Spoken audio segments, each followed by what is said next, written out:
Everyone, সবাই কেমন আছো? আশা করি সবাই ভালো আছো। আজকে আমি রান্না করছি পটলের দোরমা, ওই পোস্ত দিয়ে, শস্য পোস্ত মিলিয়ে বানাচ্ছি। দেখাচ্ছি তোমাদেরকে কিভাবে আমি বানাচ্ছি, ঠিক আছে?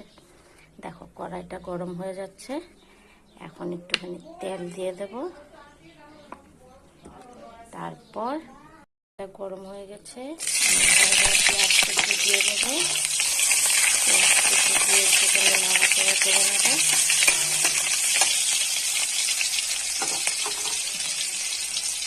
তারপর আমি পটলগুলো দিয়ে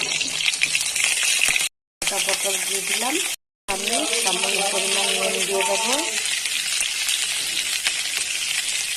হলুদ দিয়ে দেবো। একটু ভালোভাবে পটলটাকে ভেজে নেব।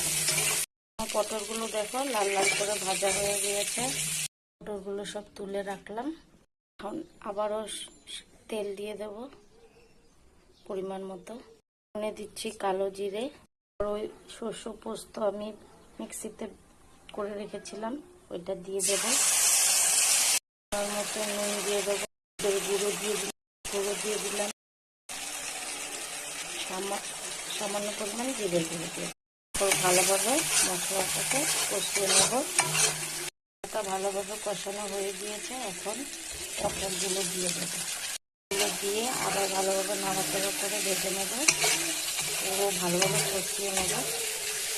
পরিমাণ মতো জল দিয়ে দেবো, খুব একটা দেবো না, পরিমাণ চিনি দিয়ে দিলাম।